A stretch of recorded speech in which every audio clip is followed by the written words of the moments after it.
Boa noite a todos, mais uma vez.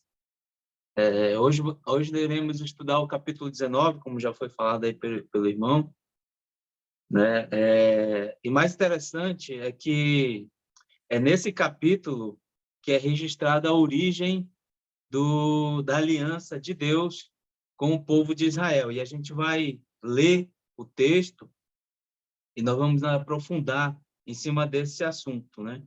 Então, por que uma aliança ela é estabelecida, né? Se a gente pensar um pouco, em termos até do nosso cotidiano, a gente estabelece muitas alianças, né? Muitos acordos. Você compra uma casa, você compra um carro, você é contratado em um emprego, se casam, ou seja, nada mais é do que uma aliança em que ambas as partes vão ter vantagem, vão ter responsabilidades. E olhando um pouco nessa relação com Deus, ela é uma aliança um pouco diferente nesse sentido. E a gente vai entender isso mais à frente. Então, para que uma aliança ela é estabelecida, ou por que ela é estabelecida? Para, no caso, nesse relacionamento com Deus, para regulamentar todos os acordos de Deus, entre Deus e o povo de Israel. Vamos ler o texto, Êxodo capítulo 19, e aí a gente vai dividir o capítulo 19 em três partes. Vamos ler de 1 a 9.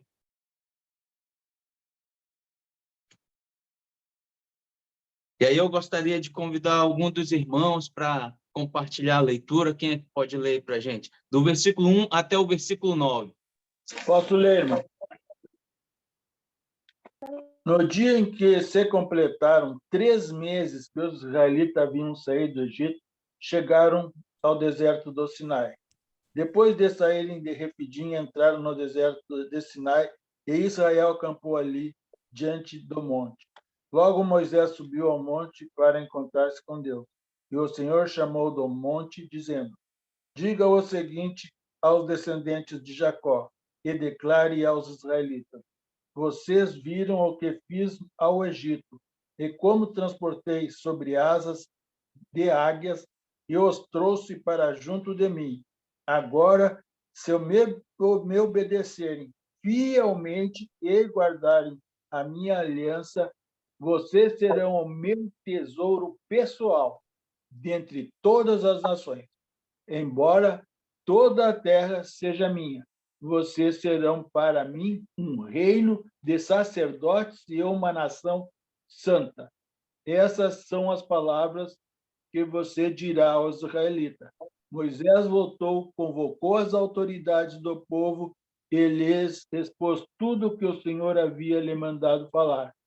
O povo todo respondeu unânime: faremos tudo o que o Senhor ordenou. E Moisés levou ao Senhor a resposta do povo.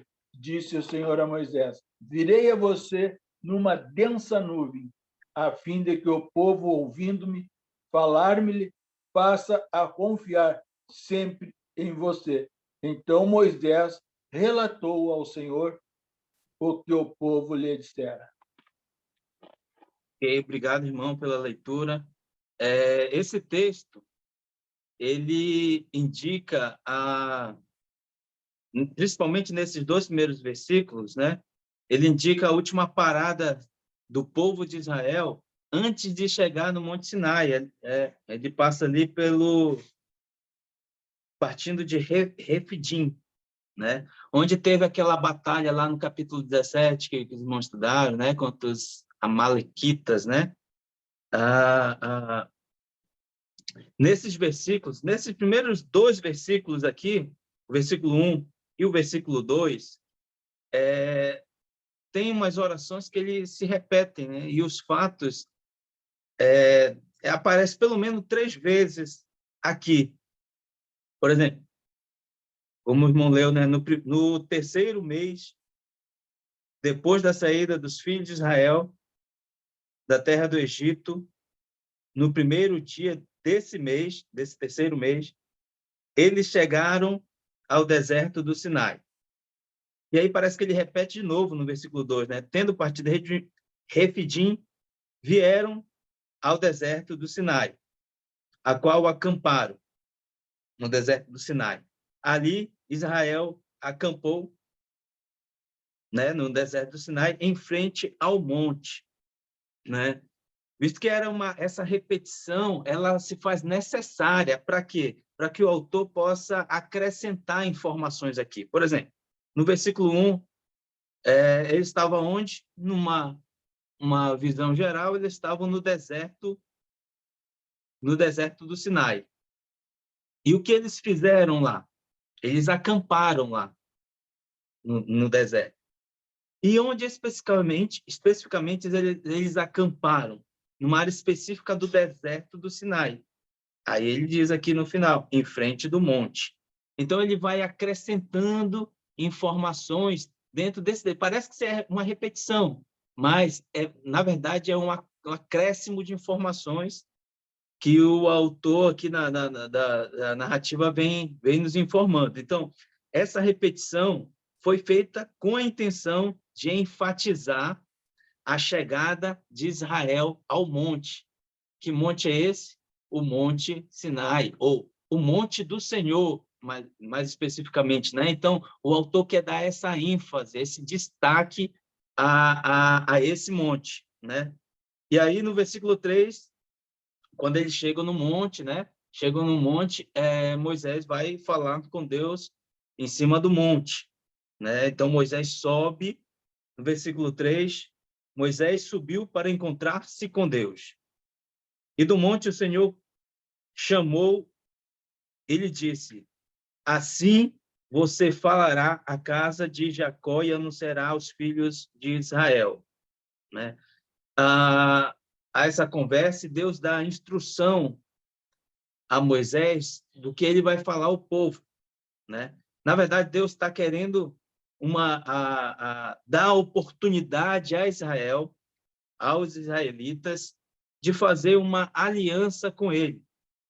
Ou seja, a vontade de Deus é de estabelecer uma aliança com o povo de Israel. Essa é a vontade de Deus, fazer esse acordo para ter esse povo de exclusividade sua. Né? E aí, no versículo 4, vocês viram o que fiz aos egípcios e como levei vocês sobre as asas de águia e os trouxe para perto de mim. O versículo 4 aqui, antes de falar da sua proposta, a proposta de Deus para o povo de Israel, Deus ele dá uma nota, uma observação, antes de ele lançar a proposta dele. Né? Deus mencionou aqui tudo o que ele fez por esse povo, né? Tirei vocês do Egito, né? Vocês eram escravos lá no Egito, tirei vocês do Egito, lancei 10 pragas na nação egípcia para que Faraó permitisse a sair de vocês, vocês saíram de lá, depois o exército egípcio saiu percorrendo atrás de vocês, abriu o Mar Vermelho, vocês saíram pelo Mar Vermelho, e a perseguição dos egípcios vieram atrás de vocês, fechei o Mar Vermelho, engolindo os egípcios, salvando vocês, e vocês num sol escaldante no deserto, coloquei uma nuvem de proteção, ou seja, é quando ele fala, aqui no versículo 4, viram o que fiz aos egípcios e como levei vocês sobre asas de águia e trouxe para perto de mim. Né? Então, ele usa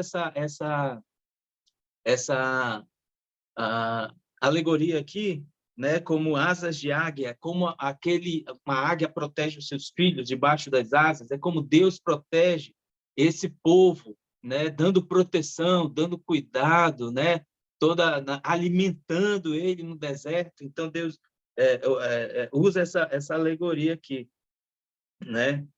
E aqui no monte, né, se cumprindo o que foi dito lá para Moisés no capítulo 3, versículo 12, que diz, Deus respondeu, eu estarei com você, e este será o sinal de que eu o enviei. Depois que você tiver tirado o povo do Egito, vocês adorarão a Deus neste monte. Então, a profecia se cumprindo aqui, né? Então, no início do processo do estabelecimento da aliança, Deus anunciou a base da aliança, o fundamento da aliança, ou seja, o que sustenta a aliança de Deus com o povo. Então, essa aliança, esse acordo, está sendo estabelecido porque, aí pergunta, essa aliança, Deus está querendo fazer a aliança, Deus está querendo fazer esse acordo,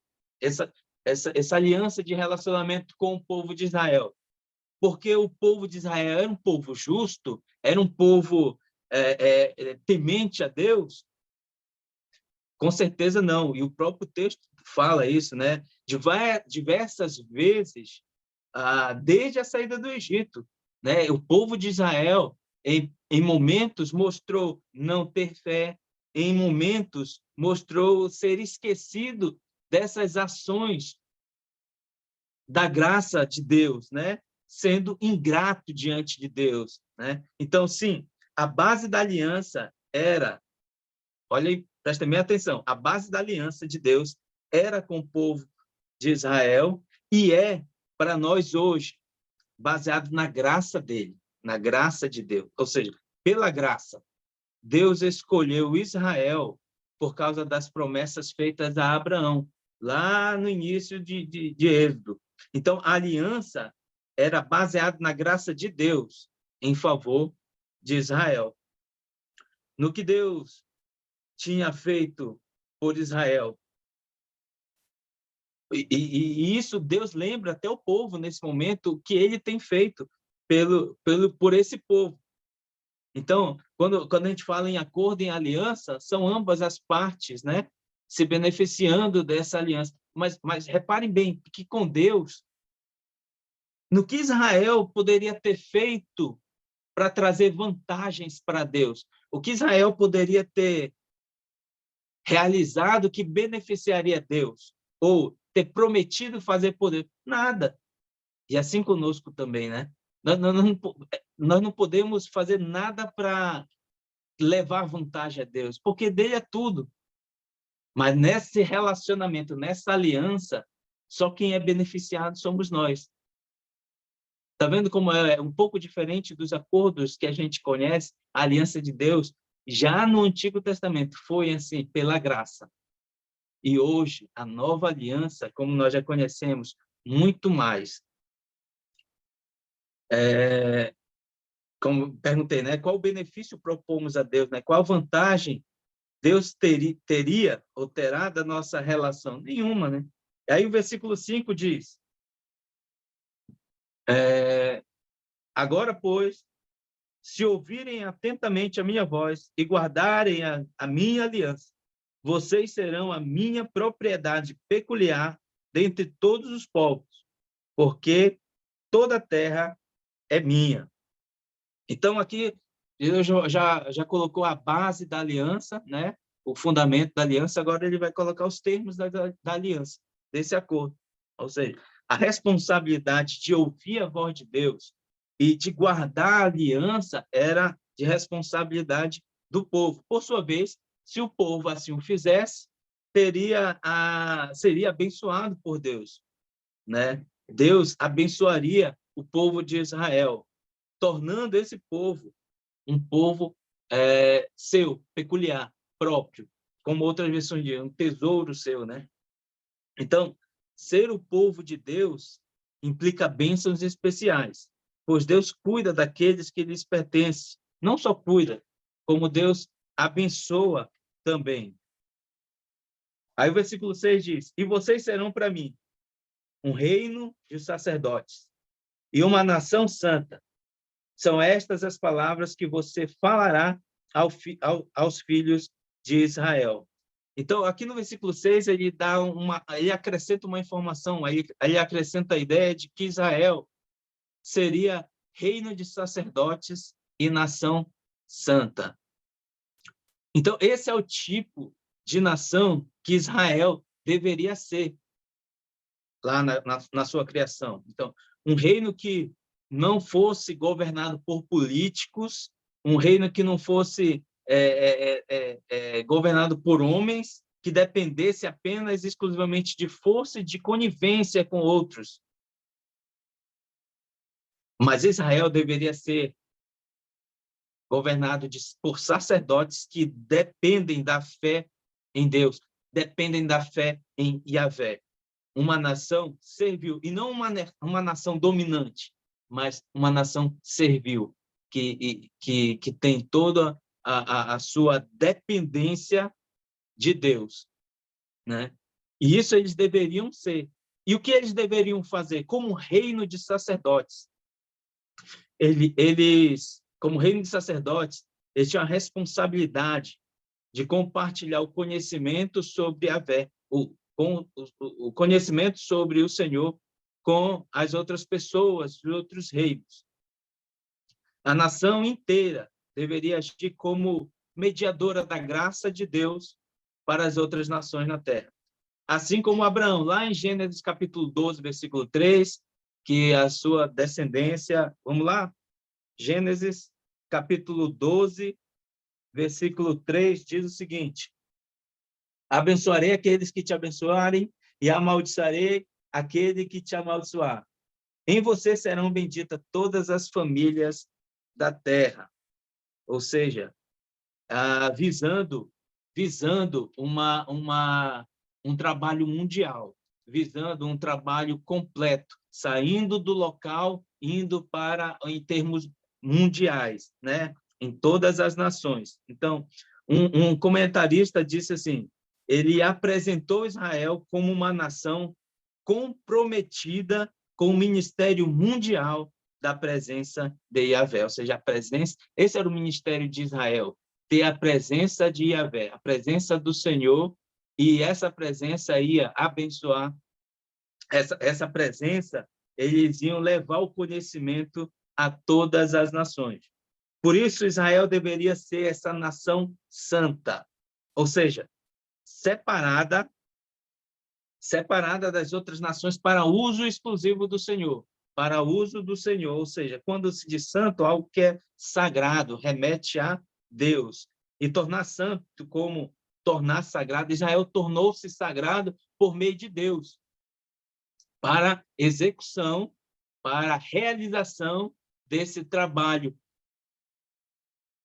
Então, quando diz santidade, ou seja, a presença divina de Deus. E isso a gente vai entender melhor e é bem mais explicado no livro de Levítico, que vai falar com detalhes da pureza, da santidade, de uma série de fatores que tornam esse povo separado, santo, para a obra do Senhor. O que deveriam fazer, o que não deveriam fazer, uma série de recomendações, instruções que eles deveriam obedecer. E aí, no versículo 8, diz, versículo 7, Moisés foi, chamou os anciões do povo e expôs diante dele todas as palavras que o Senhor lhe havia ordenado. Então, todo o povo respondeu uma só voz: tudo que o Senhor falou, faremos. E Moisés relatou ao Senhor as palavras do povo. Né? Então, após apresentar aqui a base, o termo, a proposta para o povo de Israel, né? Moisés como mediando, subindo, descendo do monte, subiu umas 3 vezes no monte, pegou a informação, trouxe para o povo, e eis a pergunta: e aí, povo, vai aceitar ou vai rejeitar? Né? A proposta de obediência estava dada, e o povo deveria aceitar ou rejeitar. O povo poderia mudar os termos da obediência, poderia mudar os termos do acordo, eles não poderiam mudar o termo do acordo.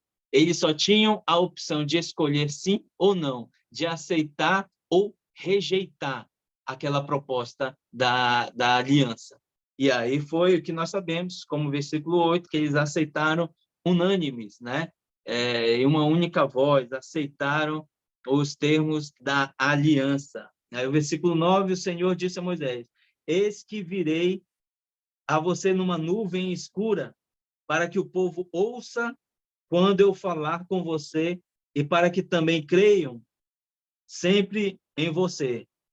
Porque Moisés tinha anunciado as palavras ao povo do Senhor. Então, para dar credibilidade à aliança, né, Deus ia fazer alguns fenômenos extraordinários, assim, como aquela nuvem, trovões, relâmpagos, que nós vamos ver mais na frente.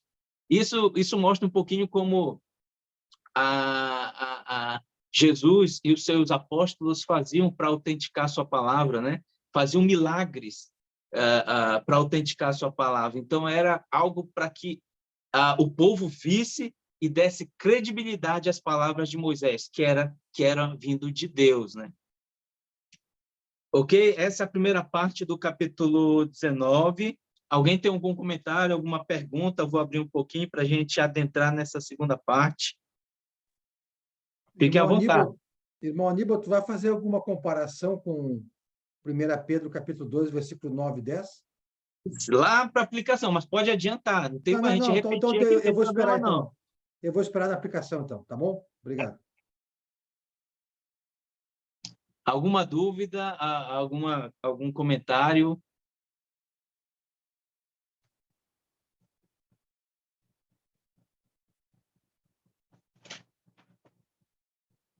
Bom, só um pequeno comentário, que nós vamos começar a observar, a partir dessa aliança que começa aqui, que agora Deus não vai mais tolerar as murmurações e as desobediências. Sempre haverá castigos, como é nos dias de hoje, como fala o autor da carta de Hebreus, e também Tiago, nas provações, né? Deus firma a sua aliança e a desobediência já tem consequências aqui na Terra, não só depois no céu, mas aqui na Terra já tem consequências. É interessante isso que a gente vai mais para frente falar, Giovanni, que no próprio capítulo a gente vai falar que ele vai dar algumas instruções que a consequência é a pena de morte mesmo, nesse próprio versículo, né? É claro que não houve relato da desobediência, mas a regra foi bem clara aqui, até repetida várias vezes aqui nesse capítulo. Então vamos seguir. Essa primeira parte foi o chamado de Deus para Israel. E agora nós vamos ver aqui a consagração de Israel a Deus, do versículo 10 ao versículo 15. Convido mais um irmão aí para ler esses 5 versículos, do versículo 10 ao versículo 15. Eu posso ler, irmão. E o Senhor disse a Moisés: vá ao povo e consagre-o hoje e amanhã. Hoje e amanhã. Eles deverão lavar suas vestes, estar prontos no terceiro dia, porque nesse dia o Senhor descerá sobre o monte do Sinai, à vista de todo o povo. Estabeleça limites em torno do monte e diga ao povo: tenham o cuidado de não subir ao monte e de não tocar na sua base. Quem tocar no monte certamente será morto. Será apedrejado ou morto a flechadas. Ninguém deverá tocá-lo com a mão. Seja homem, seja animal, não viverá. Somente quando a corneta soar um toque longo, eles poderão subir ao monte. Tendo Moisés descido ao monte, consagrou o povo e eles lavaram as suas vestes. Disse ele então ao povo: preparem-se para o terceiro dia e até lá não se acheguem à mulher. Até o 15, né? Isso, até o 15, por enquanto. Então, depois que a aliança foi aceita pelo povo, essa aceitação ela teve que ser proclamada publicamente.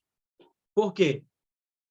Porque ela expressa as exigências específicas da aliança. Aí eu pergunto, que exigências eram essas? Alguém sabe me dizer que exigências eram essas da aliança? Eu vou chutar aqui. Eu vou chutar, irmão. Pode chutar. Deus é santo e puro. Ele queria que o povo também se purificasse. Para receber a Deus, o povo teria que se purificar. Como nós hoje somos purificados graças ao sangue de Cristo no batismo. Penso eu. Alguém mais? Quero ouvir outros irmãos aí. Além do limite do lugar santo, né? Deus está no lugar santo, só pode entrar no lugar santo quando for santificado. O monte era um lugar santo. A obediência também, né? Se obedecesse os mandamentos de Deus, logicamente, eles seriam santificados mesmo, separados de um povo exclusivo. É isso? Olha só, vamos lá voltar no versículo 5, né? Agora, pois, se ouvirem atentamente a minha voz e guardarem a minha aliança, vocês serão a minha propriedade peculiar dentre todos os povos, Ou seja, a exigência era simples, obediência, como todos falaram, especificamente ouvir a voz de Deus, que é a mesma coisa, ouvir a voz de Deus e guardar a aliança, né? Falar de formas diferentes, mas, no geral, é obediência às palavras do Senhor, né? Então, expressar o que os israelitas já tinham aceitado, né? Então, essa solenidade exigia que os israelitas se purificassem para o encontro com o Senhor. Era tão santo, sagrado, que exigia que eles se preparassem para esse encontro, né? Como o Senhor é totalmente santo, todo cuidado tinha que ser tomado em qualquer ocasião em que permitisse esse encontro. Por exemplo, depois que Moisés levou a resposta do povo a Deus, Deus deu a instrução sobre como os israelitas deveriam consagrar-se para receber a lei, né? Então, eles tiveram ali 2 dias para se preparar para essa consagração, né? Porque Deus ia aparecer ali no 3º dia. E qual era o processo dessa consagração? Eles tinham que lavar as suas vestes, né? Ou seja, né? A pureza mostra a pureza, a exclusão da sujeira, etc., né? E que não poderia, por exemplo, não poderia nem tocar no monte, nem no limite que fosse demarcado ao redor do monte, né? O povo, né? Os sacerdotes e demais. Somente Moisés poderia subir, depois Arão. Ou seja, tinha todo um cuidado de cuidado, né, com aquilo que é sagrado, né? Então, quando diz lá que o limite do monte não poderia nem se aproximar, aquele que se aproximasse seria morto, né? Deveria ser morto se tocasse no monte, se tocasse no limite do monte, né? Além disso, quem tocasse no monte, né? Esse pecado era de certo modo contagioso. Por que o autor diz dessa forma? Porque não poderia tocar no monte e não poderia tocar no ofensor que tocou no monte. Então, como é que esse ofensor seria morto, né? Seria punido pela quebra de uma ordenança de Deus? Ele seria flechado e apedrejado, nem tocado seria, para ver o quanto de importante é aquilo que é sagrado diante de Deus, né? O versículo 14, 15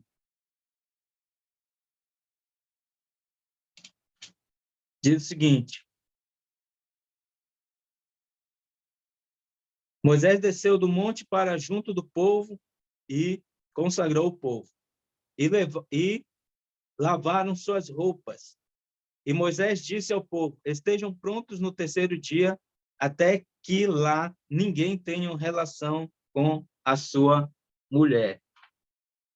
Moisés deve ter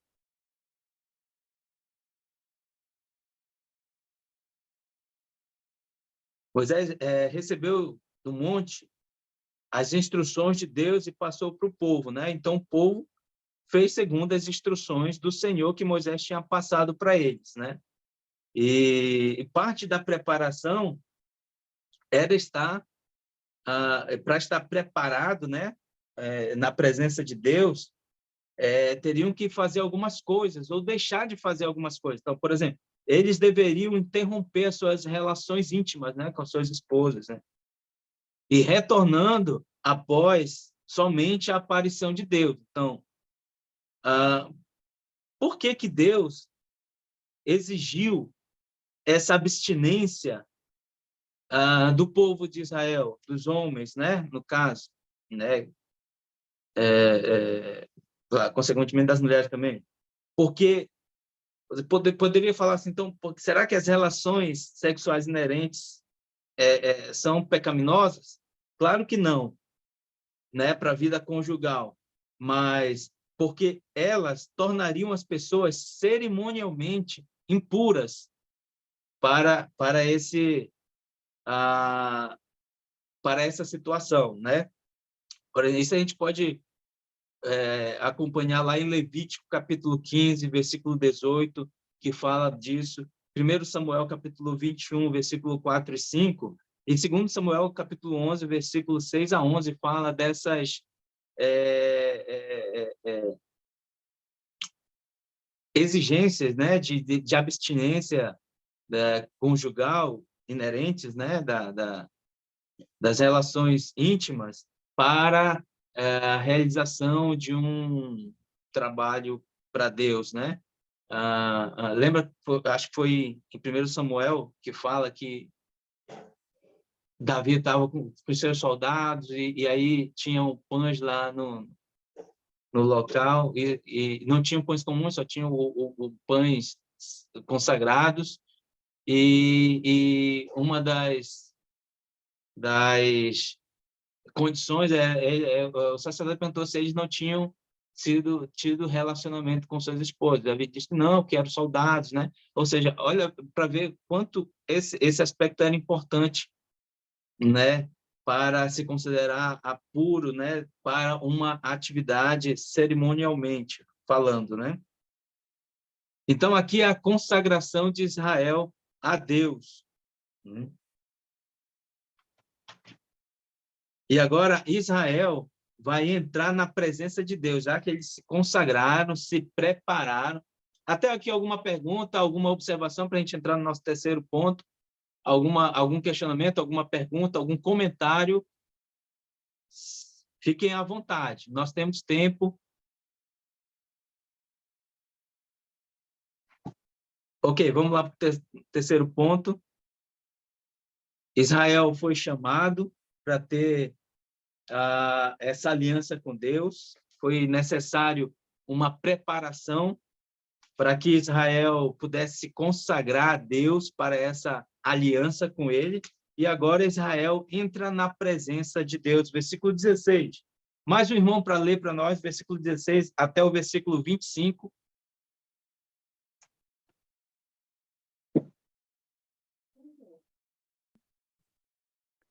Posso ler? Está dando para ouvir? Tá sim. Ao amanhecer do terceiro dia, houve trovões e relâmpagos. Uma espessa nuvem cobriu o monte e ouviu-se um forte som de trombeta, de maneira que todo o povo que estava no arraial tremeu de medo. E Moisés levou o povo para fora do arraial, ao encontro de Deus. E puseram-se ao pé do monte. Todo o monte Sinai fumegava, porque o Senhor havia descido sobre ele em fogo. A fumaça subia como fumaça de um fornalho, e todo o monte tremia com violência. E o som da trombeta ia aumentando cada vez mais. Moisés falava, e Deus lhe respondia no trovão. O Senhor desceu sobre o monte Sinai, sobre o alto do monte. O Senhor chamou Moisés para o alto do monte, e Moisés foi até lá. E o Senhor disse a Moisés, desça e avise ao povo que não ultrapasse o limite até o Senhor para vê-lo, para evitar que muitos deles sejam mortos. Também os sacerdotes que se aproximam do Senhor devem se consagrar, para que o Senhor não se volte contra eles. Então Moisés disse ao Senhor, o povo não poderá subir o monte Sinai, porque tu nos advertiste, dizendo: marque limites ao redor do monte e consagre. O Senhor respondeu: vá, desça, depois você subirá, e Arão virá com você. Porém, os sacerdotes e o povo não devem ultrapassar o limite para subir ao Senhor, para que Deus não se volte contra eles. Então, Moisés desceu ao povo e disse tudo isso. Obrigado, irmão. Amém. Esses versículos, assim, imagina a cena acontecendo, cada fenômeno da natureza acontecendo gradualmente, um aumentando o destaque do outro. Imagina a cena, a beleza indescritível, né? Esses versículos descreveram a aparição de Deus para as pessoas aqui já no terceiro dia, né? Agora eu fico imaginando o autor de Êxodo escrevendo essa cena, né? Escrevendo essa visão. Eu digo uma visão indescritível de beleza, assim, não consigo nem ter palavras para descrever, né? Trovões, raios, nuvem escura sobre o monte, um som de trombeta muito alto, um monte fumejante, a descida do Senhor em fogo, a fumaça subia como uma fornalha, terremoto, o som de trombeta ficava cada vez mais alto, e o Senhor, Yahvé, respondendo a Moisés com uma voz parecida de trovão. Incrível, simplesmente incrível, né? Era necessário algo extraordinário para chamar a atenção dos israelitas. Não poderiam, israelitas, diante disso, eles não poderiam desobedecer, porque eles sabiam que um Deus que fazia tudo isso, eles jamais ficariam impunes, né? Então, a aparição de Deus, né, visava justamente isso, né? Permitir que os israelitas ouvissem quando Deus falava, né, com o som de trovão, né? E isso ia fazer com que o povo, né, acreditasse sempre nas palavras de Moisés. A gente vê, olha o versículo 9 novamente. Versículo 9.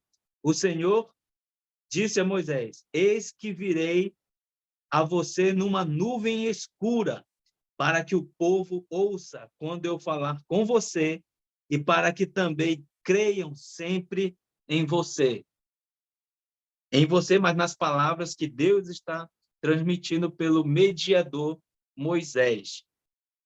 Aí no versículo 20 e a 22 que o irmão leu aí, diz o seguinte, 20 e 22.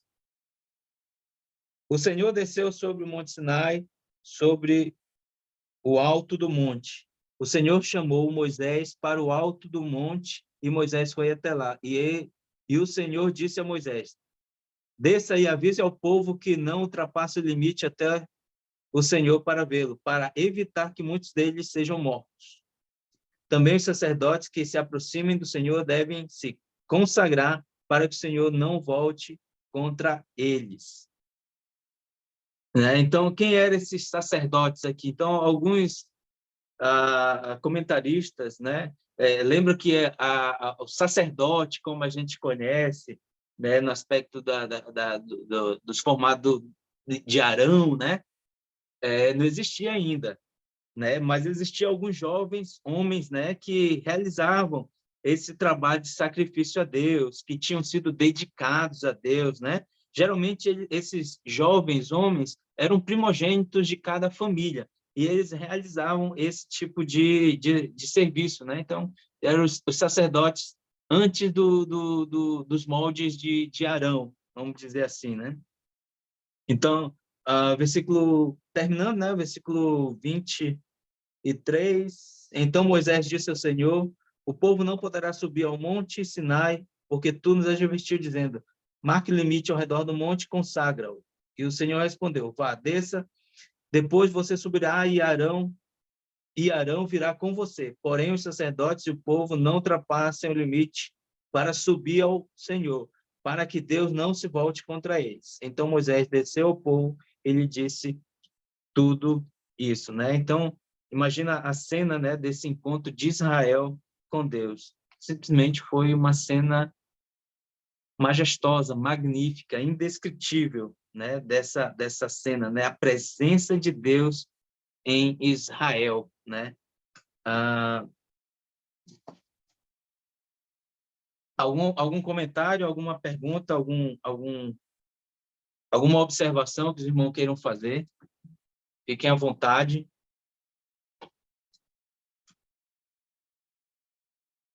Eu estou com uma dúvida no 24 já. Não sei se já comentou sobre ele, não.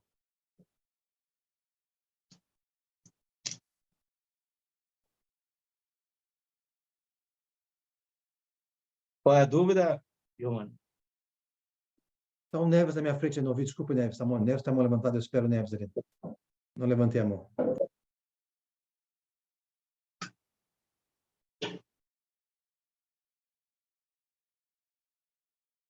Pode falar, irmão Neves, depois eu falo. Você está com o microfone fechado, irmão. Ah, desculpa. Na verdade, né, o irmão estava narrando aqui a partir do versículo 20, 22, né? E retornou ao versículo 9, né? Então, assim, hoje, né, talvez a gente fale assim, olha, aconteceu um vulcão, né? Vamos dizer assim, o Monte Sinai foi uma erupção de um vulcão, né? Semelhante a isso, a gente pode ter uma imaginação desse tipo. Só que o versículo 9 mostra que Deus avisou, né, que estaria lá, que Deus avisou, né, que viria sobre o monte, e avisou a forma como viria, né? Então, houve primeiramente um anúncio a Moisés, e isso tira, né, qualquer hipótese de que foi uma coincidência, né, de um vulcão entrar em erupção, né? Porque a descrição aqui do versículo 20 a 22, né, para ele estabelecer limites, né, retrata muito essa imagem, essa condição de uma erupção vulcânica, né? Então, o Monte Sinai provavelmente era ou se tornou, né, ou na presença do Senhor ele se tornou um vulcão em chamas, né? Se os irmãos tivessem, ou vocês já viram, ou se já estudaram, se já tiveram a oportunidade de observarem, o vulcão, quando ele entra em chamas, assim, quando ele entra em erupção, ele libera uma grande fumaça densa, né? E nessa fumaça há muito raios, trovões, né? Como se fosse uma grande tempestade mesmo. Então, dá para a gente imaginar hoje, né, como que seria essa cena da presença de Deus, né, sobre o topo do vulcão. E ainda ele fala, né, para estabelecer limites, né, ou seja, para que as pessoas não fossem realmente, né, mortas, né, por conta dessa situação. Então, a gente pode imaginar. Agora, assim, eu me imaginando, né, Deus anunciando que viria, que estaria naquelas condições, né, e a gente presenciando aquilo, sem conhecer tudo a respeito de vulcões, que nem a gente conhece hoje, né, eu imagino o tamanho do temor, né, e do tremor que esse povo, né, passou a ter do Senhor naquele momento. Né? Se eu tivesse na presença de um grande vulcão, né, que é o Monte Sinai, naquela situação que foi exposta, se eu tivesse na presença do Senhor naquela situação, eu com certeza, né, morreria de medo, né, da presença de Deus naquele momento, né, porque seria algo tão muito grandioso mesmo, né? E eu acho que eu não desobedeceria a Deus, né, diante daquela demonstração de poder, né, e deixado claramente isso, né, através de Moisés e Arão como testemunhas, né? Então é isso que eu queria comentar só, irmãos. Obrigado.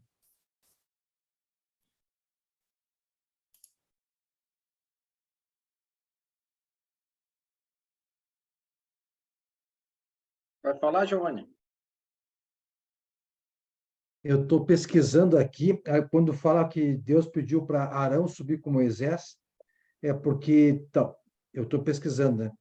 Aí vocês vão me ajudar. Teria que ser duas testemunhas, duas pessoas, para testificar o que aconteceria lá com os 10 mandamentos, né? Se fosse só Moisés sozinho, e eu estou pesquisando aonde começa a existir esse fato de testemunhas. Se alguém tem algo a respeito desse assunto, eu apontei aqui, Arão, por ser mais um a testemunhar os fatos, e não me lembro com quem eu assisti essa aula que eu escrevi isso, mas eu me esqueci. Se alguém sabe algo a respeito sobre isso, eu agradeço. acho que um ponto importante, como a gente vai ver no capítulo seguinte, né, Giovanni? O Arão, como sendo sumo sacerdote, ele ouvia as instruções de Deus a Moisés, né, a respeito daquilo que vai começar com o decálogo, né, ou seja, os 10 mandamentos, e depois com os outros itens, né, em relativo ao tabernáculo, né, com o passar do tempo que ele vai trabalhar acerca das leis dos altares e tudo mais. Então, acho que seria a questão do testemunho, mas também para respaldar a responsabilidade, né? Como assim, por exemplo, Moisés, ele é o mediador da lei, ok, mas aquele que ia gerenciar, né, o tabernáculo, a adoração, seria Arão. Então, como se Deus já estivesse formalizando o papel de Arão como sumo sacerdote e, claramente, uma testemunha daquilo que Deus estava falando com Moisés, né? Ok, irmão, obrigado. Eu quero achar a passagem onde começa essa questão de testemunho entre duas pessoas no Velho Testamento. Acho que vai ser o mandamento de Deus, né? Vai aparecer, eu acho, sobre testemunho.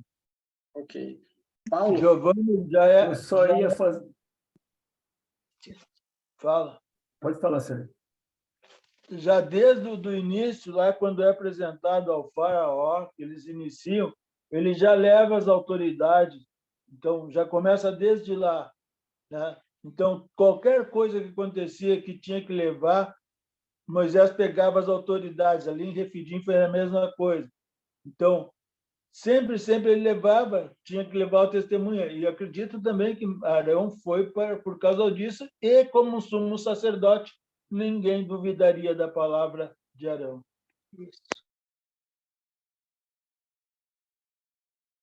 Eu só ia fazer um comentário em cima do que o irmão Aníbal falou, né? E ele imagina a maneira com que o autor, o escritor aqui, né, o próprio Moisés, né, irmão, que estava ali testificando tudo isso aí, né? E é interessante que aqui o irmão Neves comentou do 9, até você voltou no 9 para falar que o próprio Deus estava falando como seria, aqui no versículo 18, né? Todo o monte Sinai fumegava, porque o Senhor havia descido sobre ele em fogo, né? Fumaça subia como de uma fumaça de fornalha, e todo o monte tremia com violência, né? E o som da trombeta ia aumentando cada vez mais. Eu fico imaginando esse som, né? A gente tenta imaginar, foi o que o próprio Neto falou, eu ia tremer, né? Eu ia tremer de medo também, né? Mas ali eles sabiam que estavam com o Senhor, mas também é aquele medo respeitável, né? É interessante isso aí, né? A gente ler aqui e tentar imaginar, né? Hoje a gente recebe alguns vídeos aí de tremor, terremotos, mas é incrível, aqui deve ter sido uma coisa assim uma coisa bem violenta no sentido de todo o povo ali estar sentindo bem isso aí, né? É interessante, né? A gente vê, e o próprio Senhor avisou a Moisés. Então, o Moisés avisou o povo, né? Como seria, né? Creio eu, né? Interessante. Só para a gente lembrar como uma aplicação, né? Fazer um paralelo do nosso relacionamento com Deus atualmente, né? Um paralelo com o relacionamento, com a aliança do povo de Israel, né? Que eles se tornaram o povo de exclusividade do Senhor dentre todos os povos do mundo, né? Povo, como já falei, que não merecia, povo desobediente né, que pecou várias vezes, né, infringindo a lei do Senhor, mas foi escolhido como povo de Deus. E um paralelo nosso que a gente encontra lá em 1 Pedro, capítulo 9, 1 Pedro, capítulo 2, versículo 9, que diz assim: vocês, porém, são geração eleita, sacerdócio real, nação santa, povo de propriedade exclusiva de Deus, a fim de proclamar as virtudes daquele que vos chamou das trevas para a sua maravilhosa luz, né? Então, os israelitas tornaram-se o povo de Deus por meio de uma aliança. E nós também temos nós também temos essa aliança, né? A gente pode acompanhar esse Hebreus 8, né? A aliança de Deus com Israel pode ser considerada um tipo de aliança de Deus conosco, né? assim como a aliança de Israel, de Deus com Israel, foi baseada na misericórdia ou na graça de Deus, a nossa aliança também ela é baseada na misericórdia de Deus. Por exemplo, como eu já falei, né, anteriormente, o que Israel havia feito por Deus ou para Deus, né? O que, em especial, Israel tinha feito para merecer ser libertado? Nada. Israel não merecia salvação. Aí pergunta, nós merecemos salvação? Não. Merecemos algum benefício de Deus? Não merecemos nada, apenas a punição, mas pela graça do Senhor, pelo seu amor, né? Ele nos dá a oportunidade de salvação. Então, é muito semelhante às duas alianças nesse sentido, né? É claro também que a aliança de Deus com Israel é baseada na disposição de Israel em aceitar os termos da aliança, né? Não de mudar. O povo não tem o poder de mudar os termos da aliança, apenas de aceitar, sim ou não. Então, Deus exigiu algo de Israel, a obediência, né? Obedecer a sua voz e manter a sua aliança. A gente viu lá no versículo 5 e 6, né? Israel tinha o direito de aceitar ou rejeitar a oferta de Deus, mas não de mudar a proposta de Deus. E nós também, né? Nós devemos aceitar os seus termos, né? Não podemos mudar os termos, esses termos para se ajustarem aos nossos, ajustarem a nós em ditar os termos do nosso relacionamento com Deus ou fazer menos do que Ele propôs, né? Então, por exemplo, só vou servir Deus se, né? Só vou servir Deus se nós não temos o poder ou o direito de mudar os termos da aliança, do compromisso, do acordo feito com Deus, apenas de obedecer ou não, né? É claro que nesse momento não sabemos tudo de Deus, e é por isso que estamos aqui, né? É por isso que nós estamos estudando, é por isso que temos essas aulas dia de domingo, é por isso que tem os estudos, a EBD, Escola Bíblica Dominical, tem os seminários. Por quê? Porque nós não conhecemos tudo de Deus, nós estamos sempre buscando cada vez mais aumentar o nosso relacionamento com Deus através do conhecimento da sua palavra. E fazemos um compromisso em aberto. Quando fechamos o nosso compromisso com Deus, quero aceitar, sou batizado, vou seguir a Deus até o fim dos meus dias, ou até a volta de Cristo, é uma decisão que está em aberto, porque não sabemos tudo, e isso vai exigir de nós, cada vez mais que conhecemos, mais que nos relacionamos ainda mais com o Senhor.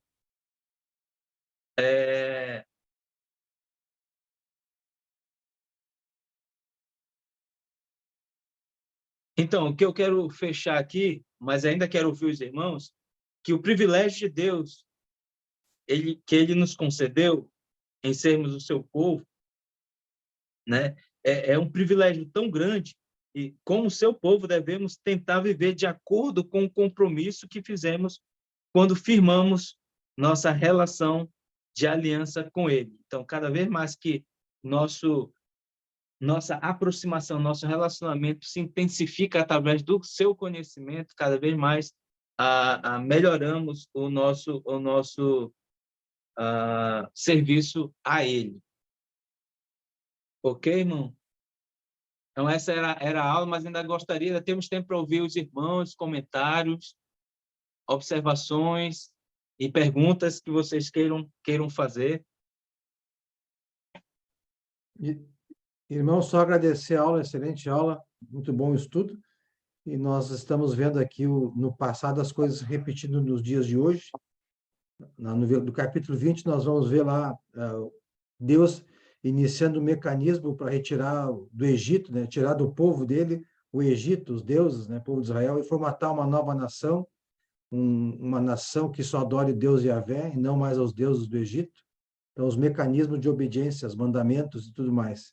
E hoje nós também, depois de nos batizarmos, que é o nosso sim a Deus, aceitarmos Jesus como Senhor e Salvador e nos batizarmos, nós estaremos aceitando a aliança com Deus e Deus dá na Nova Aliança, no Novo Testamento, a partir de Atos 2, que nós estamos vendo com o Alessandro, ali vai iniciar os mandamentos para tirar do nosso corpo as coisas do mundo, né? As coisas carnais e termos só as coisas de Deus. Então, essa comparação também. Obrigado também, Júnior. E um ponto que a gente pôde observar, né, na tua exposição, o monte, né, ele tinha o limite, né, como tu bem deixou claro, né? Se alguém chegasse além desse limite, ele seria morto, né? E aí, como tu também associou bem, de maneira bem inteligente, a questão da graça, como Deus agiu também por meio da graça junto ao povo, né? A gente pode perceber, por exemplo, nos nossos dias. Hoje, eu e você, né, nós como igreja, temos o acesso à presença de Deus, como a gente vê lá em Hebreus capítulo 10, né? Quando ele diz lá no versículo 19, 10, 19, tendo intrepidez para entrar no Santo dos Santos pelo sangue de Jesus. Então, Jesus, ele nos deu esse acesso. Hoje a gente pode estar na presença de Deus sem limite, né? Diferente do contexto da velha aliança, hoje a gente pode estar, né, na presença de Deus. Isso também coloca sobre as nossas vidas uma responsabilidade, assim como eles, né, que tinham essa limitação, mas eles precisavam obedecer aquilo que Deus ensina, aquilo que Deus estabeleceu, nós também precisamos obedecer. E aí é um ponto que precisamos observar, precisamos seguir aquilo que Deus estabelece. Para quê? Para que justamente a gente permaneça, como até bem tu colocaste, né? Lá no versículo, para que eles possam ser propriedade de Deus. Então, eles precisavam obedecer. Nós também, dentro do contexto da nova aliança. Mesmo com esse acesso exclusivo, nós precisamos continuar obedecendo para que a gente permaneça como povo de Deus, ou seja, a igreja do Senhor. Então, precisamos observar isso, ter conhecimento e, acima de tudo, como o Enio costuma sempre trabalhar, né? Não basta ter o conhecimento, né? Mas nós precisamos exercer, ou seja, praticar, obedecer aquilo que Deus estabelece. Se obedecermos, né, a gente vai poder alcançar as promessas que Deus tem estabelecida, né, na vinda de Jesus sobre as nossas vidas. Muito obrigado, Júnior. Alessandro, pegando esse teu gancho aí, hoje nós temos livre acesso. Nós vamos ver daqui para frente Deus criando um local santo para ele ser adorado. Ele olha do monte lá 2 milhões de seu povo lá, mais ou menos, e todos eram pecadores. Ele vai criar ali o tabernáculo, né, a tenda, o lugar santo dos santos, para que o povo pudesse adorá-lo. Deus não pode estar no meio de um povo pecador. Então, o povo não tinha seus pecados perdoados, somente vão ser relembrados, mas hoje, graças a Deus, ele se achega a nós temos achego a Deus, porque Jesus Cristo morreu por nós e nos perdoou nossos pecados. E quando pecamos, pedimos perdão a Deus com arrependimento sincero, ele novamente nos purifica. Como Deus é bom, né? Isso. A gente vai entrar na parte agora das figuras, né? Já adiantando um pouquinho lá o que a gente viu vai ver semana que vem sobre os 10 mandamentos, as figuras do tabernáculo, a forma como ele vai ser construído, as instruções de Deus, né? Então a gente já vai começar a visualizar, e aí alguém pode parar e perguntar assim, mas por que isso é importante? Porque a gente precisa entender porque cada um desses elementos Deus ele vai transformar, né, por meio da nova aliança em sombra. E ao ter esse entendimento, a gente consegue fazer essa associação. Então, por exemplo, quando alguém hoje... mas aí, só um exemplo, tá? No contexto religioso moderno, não, mas no altar precisa ter a Arca da Aliança. Então, você precisa estudar Êxodo, porque Êxodo ele vai dizer para quem qual é a finalidade, né? Então, olha só a importância de eu e você estarmos estudando esse livro, assim como também estudamos Gênesis, para ter o contexto, e aí vendo esse contexto, fazendo um comparativo com o contexto da Nova Aliança, tendo o entendimento do propósito de Deus lá, né? E qual é realmente o que é necessário hoje estar na presença de Deus, tá bom? Muito obrigado.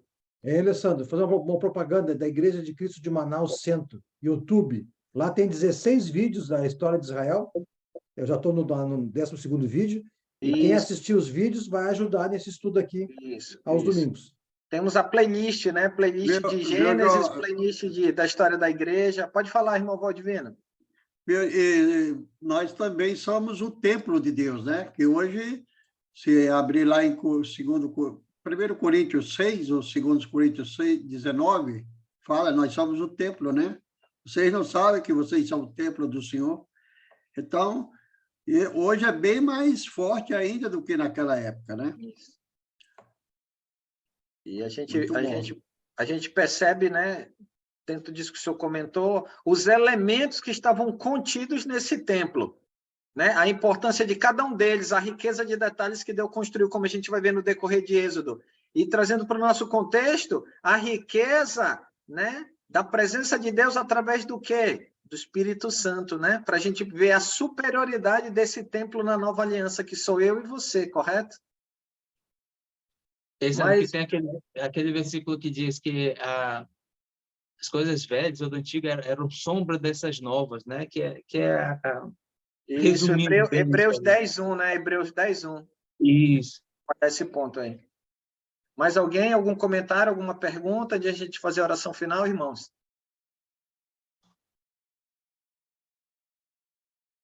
Tranquilo, então, agradecer a presença dos irmãos, a irmã Célia aqui com a gente, né? Fernando, o irmão Leandro, Débora, João, Ivan, cada um, né, que está aqui presente, que todos os domingos está aqui. Mais uma vez, renovo o convite, como o Giovanni falou. Essas aulas a gente tem lançado lá no canal da congregação, que a gente tem como finalidade, alguns irmãos não podem estar nesses horários ao vivo, e aí a gente lança, divulga, para que os irmãos possam assistir no decorrer da semana, de acordo com a sua disponibilidade, né? Então, já temos bastante estudos lá completos, como o Giovanni falou, a história da igreja, Gênesis, o próprio livro que a gente está estudando de Êxodo, né, já está sendo acrescentado na playlist. Então, na medida que os irmãos tiverem necessidade, lá pode ir lá e fazer o uso, né, porque é para nossa edificação, é para o seu fortalecimento e para o crescimento da igreja do Senhor. Com você, Giovanni. Vamos orar então, irmãos.